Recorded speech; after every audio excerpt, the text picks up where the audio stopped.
जी, मेरा नाम ज़ैन मोमिन है और आज वीडियो बनाने का मकसद ये है कि मैं जो पिछला हिसाब जो था वो कंटिन्यू करना है जी। आज जो टोटल डोनेशन जो 44,230 रुपीज़ जो मैंने हैदराबाद के लोगों से कलेक्ट की थी, उसमें से मैंने 13,805 रुपये का हिसाब मैंने दे दिया था।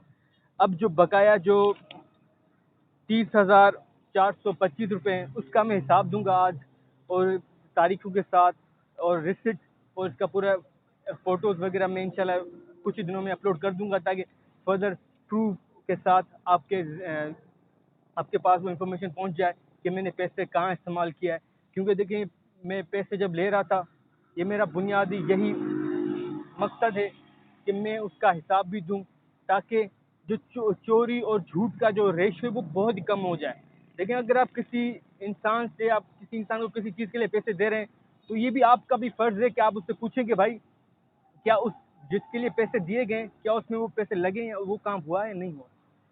तो ये आपका भी काम है और मेरा भी फ़र्ज़ बनता है कि मैं आपको आगाह करूं कि मैंने इस पैसे कहाँ इस्तेमाल किए हैं। जी, जो मैं स्टार्ट करता हूँ, जो 7 मार्च को जी मैंने बैनर स्टैंड लिया था।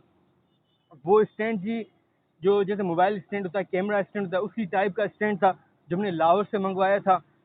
और वो जो फिर बाद में जब एक्टिविटीज़ हुई तो उसमें जो बैनर स्टैंड करने के लिए मैंने इस्तेमाल किया था। और फिर 9 मार्च को मैंने पेनाफ्लेक्स बनवाया था और डबल साइडेड टेप लिया था। 150 के दोनों, 150 के दोनों चीज़ें मिली। और फिर वुडन शीट मिली, मैंने ली, जो बैनर को सपोर्ट के लिए लगाते हैं स्टैंड के ऊपर। और उसकी ऑल्ट्रेशन के साथ 400 रुपये उसके आए। तो 9 मार्च को जो 2019 को मेरे टोटल खर्चा 700 रुपये आए थे। और फिर जी, जो पैड होता है जिसमें अंगूठे की इंक होती है, अंगूठा छाप के लिए इस्तेमाल किया जाता है, वो मैंने लिया 40 रुपये का। और ए फोर साइज शीट ली। तो ये जी जो खर्चा था मैंने मार्च के दिनों में जो लिया था, ये बेसिकली उसी दिन के लिए था जो जब मैंने पूरे शहर में मैं मसले जहाँ मसले थे वहाँ गया था, लोगों को उसके हल बताया था और उनसे साइन ली थी कि आप चाहते हैं कि ये मसला ऐसे हल हो जाए। तो ये जी मेरे एक हफ्ता 10 दिन चला था। तो कोरोना वायरस जब हैदराबाद पाकिस्तान में, तब लॉकडाउन नहीं हुआ था, उससे चंद दिन पहले ही मैंने ये एक्टिविटी हुई थी, लॉकडाउन से पहले। जी, जब लॉकडाउन हो गया तो मैं बता दूं कि जो मैंने बैनर, जो पेनाफ्लेक्स और जो वुडन शीट थी, जो मतलब अराउंड 700 रुपये का चीज़ें आई थी, वो एक्चुअली फिर जब मैं एहतजाज कर रहा था, मेरे एहतजाज जो इवन लॉकडाउन में भी कंटिन्यू था, तो ये पुलिस से मैं 2 बार मुझे पुलिस का तशद्दुद हुआ। पहले बार वो मेरा बैनर उठा के उन्होंने ले लिया था, कस्टडी में रख दिया, वो मुझे दिया नहीं। फिर मैं बाद में मिन्नतें करने के बाद वो दूसरे दिन मुझे दिया बैनर। फिर जब तीसरे दिन, पहले दिन भी तशद्दुद हुआ और तीसरे दिन जी वो तशद्दुद का लेवल हद से ज़्यादा हो गई। जब मैं रोड पे, मैंने यही इस हवाले से कि हमें पीने के पानी में गटर का पानी जा रहा है, तो उस पर जी पुलिस ने, हर जो सिपाही था उसने मुझसे तशद्दुद किया और घंटों मुझे जेल में डाल दिया। और उस टाइम वो बैनर जो था वो फट गया था, टूट के टुकड़े टुकड़े हो गया था, तो उसका कोई यूज़ नहीं हुआ। तो मैं बता दूं कि वो जो 700 थे वो उस पुलिस तशद्दुद की वजह से वो ज़ाया हो गए। मूविंग ऑन जी, अब मैं बात करूं अहम जिसकी वजह से मैंने डोनेशन ली, स्प्रे मशीन। जी, बहुत सारे लोगों का एक सवाल है कि यार, आपने इतना लेट क्यों मशीन ली, आपके पास पैसे थे? जी, मैंने मशीन लेट नहीं ली। पहले, एक तो जब मैं पैसे ये चीज़ें ले रहा था तो अचानक डॉलर बढ़ गया। जो मैंने प्लान किया था, जो 33,000 की जो चीज़ थी, वो 60 की हो गई। मेरे रेंज से बाहर चली गई जो एक्चुअल मशीन थी, जिस सब चीज़ें उसमें थी। तो मैंने जो बैकअप, मेरा प्लान था कि इंडिविजुअली हर मशीन लूँ और ऐसी मशीन लूँ जिससे में स्प्रे हो सके। तो वो सारी रिसर्च की, उस पर जी मेरा बहुत ही टाइम स्पेंड हुआ। और आखिरी दिन तक, मैं कहता हूँ अप्रैल, 20 अप्रैल तक जी, मार्च तक, जब जो 2020 तक जब वायरस आ गया था, उस दिन तक मैं वो मशीन बना रहा था। मशीन बनी, मैंने उसी दूसरे तीसरे दिन मैंने इस्तेमाल कर दी। तो जी मैं बता दूं कि जो जो स्प्रे का नाम है BJ70 मशीन, उसकी कीमत है 650। और इंजन जो है वो उसकी कीमत थी 8.5 6,500 तो ही इंजन की कीमत थी 8,500 और उसके नीचे मेटल स्टैंड था, उसकी कीमत थी 1,000। तो टोटल ये 16,000 की मशीन का बेसिक पार्ट मिले। फिर जी वो फुली होती थी जो इंजन और मशीन में लगा के जो बेल्ट उस घुमाती थी, उसकी कीमत 500 रुपये थी, वो 500 की बोली थी। और स्प्रे गन जो गन से स्प्रे करते हैं वो जी मुझे 1677 रुपये का मिला। और होस पाइप जो पाइप कनेक्ट होता है स्प्रे से और फिर गन से, उसकी कीमत थी 2571। डेट्स में नहीं बता रहा क्योंकि मैं चाहता हूँ जल्दी जल्दी में मशीन उसके हिसाब बता दूँ। डेट्स भी जी मैं बताता जा रहा हूँ आपके। 1 जनवरी 2020 में जब मैंने लिया था जॉइंट। ये जॉइंट होता है जो बहुत ही मुश्किल से मिला मुझे। उस जॉइंट में मुझे महीनों लग गए, 2-3 महीने लगे, वो जॉइंट नहीं मिल पा रहा था मुझे। फिर मैंने खुद ही यहाँ मार्केट में अल्हम्दुलिल्लाह यहाँ पे जी हमारे जो लोकल स्किल लेबर है बहुत ज़्यादा स्किल्ड है। कोई भी चीज़ आप इनसे लोकली बनवाना चाहें, कोई भी मैकेनिकली जॉइंट बनवाना चाहें, किसी साइज़ का बना सकते हैं। इवन वो मार्केट में अवेलेबल नहीं होता है। तो ये मैं खुद बनवाया था इनसे, उसमें 1000 रुपये कॉस्ट आई। और जब वो बन गया था वो, तो मैं सुकून की सांस ली क्योंकि वो सबसे मुश्किल पार्ट था, वो जो पाइप और मशीन को कनेक्ट करने के लिए जॉइंट जो मिलता है, वो मैंने बनवाया था खुद। उसकी जो एक्चुअली मेजरमेंट का सबसे बड़ा इशू था, मेजरमेंट मुझे नहीं मालूम हो रही थी कि क्या मेजरमेंट है। जब मैंने मेजरमेंट मालूम हो गई तो मैंने उसी वक्त बनवा लिया। 27 मार्च को जी मैंने बेल्ट, रबर का बेल्ट और इंजन ऑयल लिया। उसी दिन जी, उसी दूसरे दिन मैंने मशीन स्टार्ट कर दी स्प्रे करना, जो मैंने कंटिन्यूसली 5 दिन पूरे हैदराबाद शहर में मशीन स्प्रे की है। और मैं जी फख्र से ये कह सकता हूँ कि मैं वो वाहिद बंदा हूँ पूरे शहर में जिसने इस वबा के खिलाफ पहले से ही प्लानिंग कर रखी थी। और जब वबा आई तो मेरे पास अल्हम्दुलिल्लाह मशीन थी मेरे पास। तो मैंने पूरे शहर में जिस लेवल पे मैंने स्प्रे की थी, उस लेवल पे गवर्नमेंट या किसी इदारे ने भी उस लेवल पे किसी शख्स ने स्प्रे हैदराबाद शहर में नहीं की जिस जिस लेवल पे मैंने की। पूरे शहर में जी जितने मेरे पास वसाइल थे, जितने पैसे थे, मैंने सारे लगाए उस वक्त। 5 दिन मैंने पूरे शहर में स्प्रे किया, हर रोड हर कोने कोने गया मैं। इसी तरह जी ये और एक और मैं फ्रेंड बता दूँ कि बॉडी सूट जी, येलो कलर का जो सूट मैंने पहना हुआ था, उसकी कीमत थी 1299 रुपये। ठीक है जी। तो मैं बेसिक जो ओवरऑल मशीन की कॉस्ट आई है वो 24,307 रुपीज़ आई। ठीक है जी। लेकिन मैं एक और चीज़ इंक्लूड कर दूं यहाँ पे कि जी 24,307 जो उसकी बेसिक कॉस्ट है। लेकिन जब मैं चीज़ें ले रहा था ना, तो मेरी ये पहली जो मेरी कोशिश थी कि मैं इससे पैसे बचाऊं, सस्ती से सस्ती चीज़ पैसों में मैं चीज़ें लूं। तो मैं चीज़ बताना चाहता हूँ कि मैंने कितने सेव किए उस चीज़ों पे। BJ70 जो स्प्रे थी ना जी, उस पे वो उसकी एक्चुअल कॉस्ट मार्केट में 13,500 रुपये थी। मैंने 6,500 में ले ली। मुझे वो, मैं कहता हूँ, मैं शुक्रिया अदा करता हूँ दुकानदार का, क्योंकि उस वक्त में जी डॉलर का रेट बहुत ज़्यादा बढ़ गया था, तो सब दुकानदारों ने कीमत बढ़ा दी, डबल कीमतें कर दी। लेकिन उस दुकानदार ने वो कीमत, उसने जो ओल्ड प्राइस में वो मशीन ली 6,500 में, और जो मैंने 7,000 उसमें बचाए। और इंजन उसी दुकान से मैंने इंजन भी लिया था। तो इंजन 12,500 का लोकल मार्केट थी, मैंने 8,500 में लिया। 4,000 रुपये मुझे वहाँ उस पर फ़ायदा मिला। और जी स्प्रे गन, उसमें मुझे बहुत ज़्यादा फ़ायदा मिला। वो पूरी 88% सेल में मैंने वो मशीन ली। तो अब इसकी एक्चुअल कॉस्ट ही 13,400 और मैंने जी 1,600 में ली। तो देखिए कितनी कम में मैंने वो मशीन ली। पूरे 14,000 रुपये, 11,000 रुपये में मुझे उस पर मुझे फ़ायदा मिला। वो जो पाइप था जी, उसकी एक्चुअल कीमत 6,500 थी, वो मैंने 2500 में, 2,500 में वो पाइप मैंने ले लिया। तो अब सोचेंगे पूरे 4,000 के करीब मैंने वो उस पर फ़ायदा उठाया। तो ओवरऑल जो इस मशीन की ड्यूरिंग खरीदारी में मैंने जी 26,640 रुपये के करीब मैंने उससे सेविंग की है। तो उसकी जो मैंने बेसिक प्राइस को मैंने जी कम कम कम करते हुए मैंने वो लिया है, और उसमें 26,000 के करीब मैंने उस पर सेविंग की है। एक्चुअल कॉस्ट की 24,000 मशीन की आई। तो वो 50% जो उसकी 100% जो समझ लें, मैंने उस पर सेविंग की है मशीन पे, खरीदारी पे। प्लान के साथ सब्र से मैं चीज़ें ले रहा था क्योंकि मैं जल्दबाजी नहीं करना चाहता था। क्योंकि एक बार जल्दबाजी जब की थी तो उस दुकानदार ने मुझे जो जिस रेट पे मुझे चीज़ें दे रहा था, फिर मुझे पुलिस स्टेशन जाना पड़ा, उस पर FIR दर्ज करवानी पड़ी, मैंने अपने रिफंड करवाना पड़ा पैसे 10,000। वो भी मेरे इस फेसबुक पे है, वैसे अगर आप सर्च करना चाहें DUH पेज पे मैंने लाइव किया था और मैंने पूरी डिटेल बताई थी कि किस तरह उस दुकानदार ने मुझे वो ज़्यादा कीमत में चीज़ें वो सेल करना चाहता था। तो मैंने उससे रिफंड करवा दिए पैसे। मूविंग ऑन जी, एक केमिकल ड्रम, ये ड्रम जी, ये ड्रम ना मैंने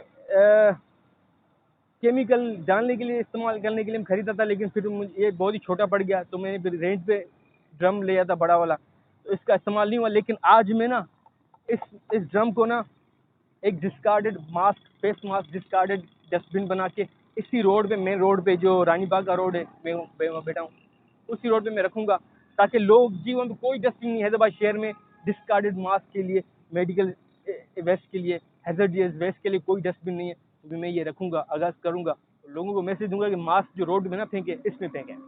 मूविंग ऑन जी, मैं जब 10 जून को मैं जी जब जब लोग रोड में मास्क फेंक रहे थे, तो मैंने वो कैंपेन की थी मास्क उठाने की, 3 दिन मेरी लगातार चली थी, जो मैं मास्क उठा के रोडों से सेफ्टी जी, फर्स्ट थी, मैं अपने आप को प्रोटेक्ट करके फिर मास्क उठा रहा था, फिर मैं उसको जला रहा था, तीनों जो मास्क था उसको मैंने जला दिया, क्योंकि यही बेसिक तरीका है मेडिकल वेस्ट और हैजर्डियस मास्क और वायरस को ख़त्म करने का, उस चीज़ों को जला दें।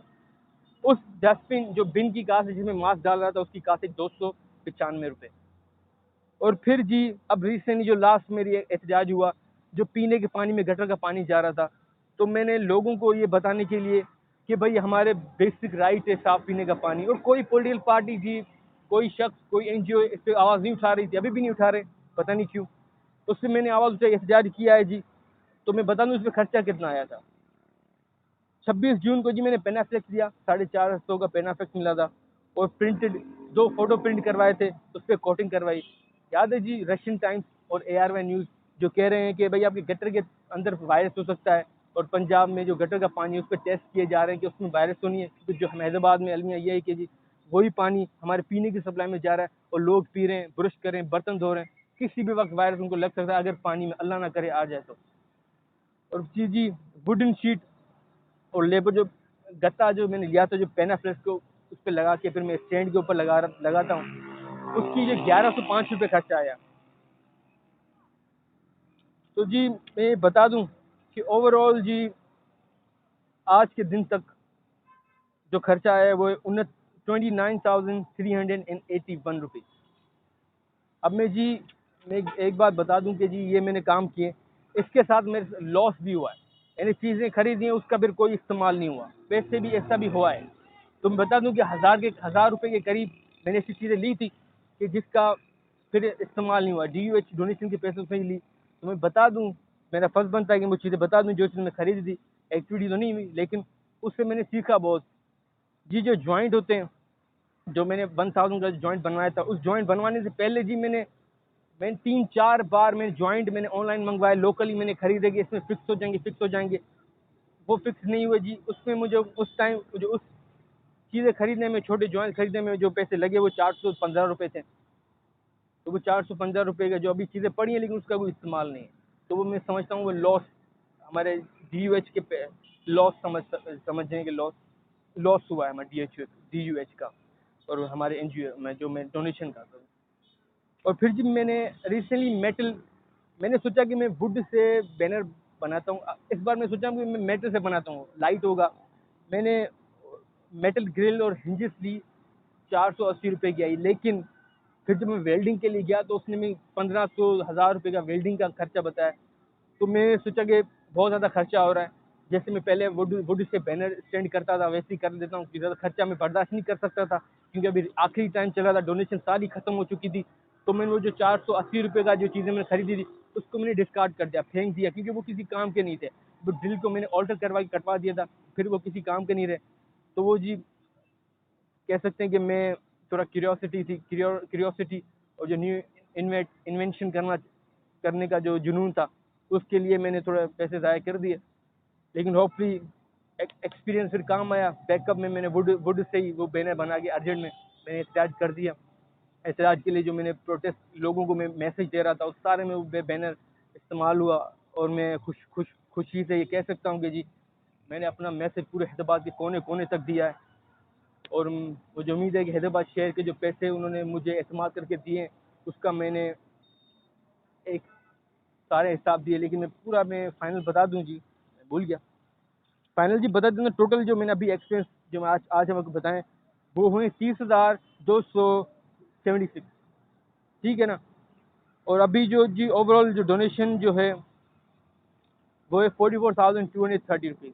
तो अब मैं सिर्फ आपको जनरली बता दूं कि अगर सारे एक्सपेंस जो है 30,276 को प्लस कर दें, पिछले एक्सपेंस 30,805 रुपीज़ को प्लस कर दें और फिर जो ओवरऑल डोनेशन से माइनस करते हैं, तो जी नेट फिगर आ रही है 149, अराउंड 150, 150 के करीब अब आपके जो पैसे बचे हैं। ठीक है ना। और जी मैं अभी सोच रहा हूँ कि अगली बार जब डोनेशन लूँगा तो मैं इसको बैंक में रखवाऊंगा जी, क्योंकि देखिए हैंड इन हैंड में बहुत ज़्यादा रिस्क होता है। और स्पेशली जी मैं आपको एक बात बता दूं कि मेरा सबसे जो मुझे बहुत ही मुश्किल पैदा हुई जब डोनेशन स्पेंड करने में, एक्सपेंस कलेक्ट करने में, वो रिसिप्ट। देखिए कोई भी दुकानदार हैदराबाद में, अफसोस से कह रहा हूँ कि ऑथेंटिक रिसिप्ट नहीं देते, कागज़ पे अपने बस लिख देते हैं भैया आपने चीज़ ले ली ये दें, रजिस्टर्ड रिसिप्ट नहीं देते। तो इस तरह से जी मैं अभी बैंक में डालूंगा। और फिर जो क्रेडिट कार्ड, डेबिट कार्ड, उसके बारे में मुझे अभी कोई इन्फॉर्मेशन नहीं है। मैं जब बैंक में जाऊंगा कुछ ही दिनों में, मैं उनसे इन्फॉर्मेशन लूंगा और मैं जो डेबिट कार्ड, क्रेडिट कार्ड के थ्रू पेमेंट करूंगा। ठीक है, ऑनलाइन पेमेंट करूंगा। और आजकल जो मोबाइल के थ्रू जी इजी पैसा और जेस कार्ड, जोन कैश के थ्रू एक डायरेक्ट मोबाइल से आप पेमेंट कर सकते हैं, मैं वो भी रास्ता इस्तेमाल करूंगा, ताकि उसमें जो ऑथेंटिक रिसिप्ट होती है, एक ट्रांजेक्शन का सबूत होता है। ठीक है ना जी, ताकि आपको भी और ज़्यादा एतमाद हो, ऑथेंटिसिटी में और ज़्यादा इंप्रूवमेंट होगी अगर मैं ऑनलाइन पेमेंट और डेबिट और क्रेडिट कार्ड और बैंक के थ्रू पेमेंट करूंगा, उसमें जी सबूत होता है। ठीक है ना जी। तो अब फ्यूचर में मैं उसी से कोशिश करूंगा सारी पेमेंट करूं, मेजर पेमेंट उसी से करूं, ताकि प्रूफ हो हमारे पास। और जी मैं कहूँ कि रक्षा, ट्रांसपोर्ट, वो कोई रिसिप्ट नहीं देते। मेरे ट्रांसपोर्ट में बहुत ज़्यादा खर्चा आया और वो रिसिप्ट नहीं देते, इससे ज़्यादा मैं एक्सपेंस काट नहीं सकता मजबूरन। तो मैं उम्मीद करता हूँ गवर्नमेंट इस पर भी कोई एक्शन उठाएगी कि भाई लोकल ट्रांसपोर्ट है, सबको रिसिप्ट देना चाहिए जी, हमें हिसाब होंगे। और जो लोडर होते हैं, जो किराए की गाड़ियाँ होती है, वो भी जी उनका भी कोई मैनेजमेंट नहीं है, वो भी खुद हर कोई अपना चला रहा है, उसका कोई सिस्टम होता। उनको ये कहेंगे भाई आपको जो बेसिक स्टैंडर्ड होगा कि आप रिसिप्ट देंगे, ऑथेंटिसिटी होगी और गारंटीज होंगी, उस पर कोई चीज़ नहीं हो। तो उस हवाले से मैं कहूँगा कि इन लोगों को, जो ट्रांसपोर्ट कम्युनिटी है, उनको रिसिप्ट का भी अभी ख्याल करना होगा और उस पर रिसिप्ट के हवाले से भी कुछ सोचना होगा, ताकि आम जनरल पब्लिक जो है ना, उसको भी एक सबूत हो कि भाई इसने ट्रांसपोर्ट किया, उसको रिसिप्ट मिलनी चाहिए। या तो ऑनलाइन कर दें अगर इनको वो सिस्टम नहीं होता है, या फिर जनरली एक रिसिप्ट का सिस्टम इन पे होना चाहिए ट्रांसपोर्ट कम्युनिटी में। जी यही आज के लिए इतना ही है। मैंने आज पूरा हिसाब दिया आप लोगों को। अगर कोई सवाल हो तो ज़रूर पूछेगा। रेसिट और जो डिटेल में आपको सारे एक्टिविटी के साथ में आपको कुछ ही दिनों में अपडेट कर दूंगा कि क्या एक्टिविटी रेसिट किस किस दिन किस हवाले से रेसिट मैंने खर्चा हुआ था, एक्टिविटी डिटेल के साथ मैं सारी चीज़ें आपको दूंगा। और मैं उम्मीद करता हूँ कि कुछ लोग, पूरे पाकिस्तान की आवाम, पूरी इंसानियत हिसाब देना, सच्चाई और सच बोलना सीखेगी। क्योंकि जी सबसे बड़ा आजकल मसला ही दुनिया में ये झूठ बोलना। बहुत ज़्यादा झूठ लोग बोलते हैं, क्योंकि उनको लगता है कि वो नहीं उनको कुछ नहीं होता, वो नहीं उनको नहीं किसी लोगों को नहीं सच मालूम होगा। अल्लाह तो सब जानता है, अल्लाह को सब मालूम है कि आप झूठ कह रहे हो, और सच सामने आ जाता है। एनी हाउ सम हाउ सच सामने आ जाता है। तो बड़ा मेहरबानी झूठ ना बोलें, सच बोलें। और ईमानदार जो लोग हैं, ईमानदार बने। ठीक है, अगर सोसाइटी ईमानदार बनेगी तो हम जो कहते हैं ना पॉलिटिशियन झूठे, हम में से ही पॉलिटिशियन आते हैं, हम में से ही ब्यूरोक्रेट्स आते हैं। अगर हम सच बोलना शुरू कर देंगे, हम ईमानदार होना शुरू कर देंगे, हम डीलिंग जो है सच्चाई से करना शुरू कर देंगे, तो सोसाइटी बेहतर होगी। शुक्रिया।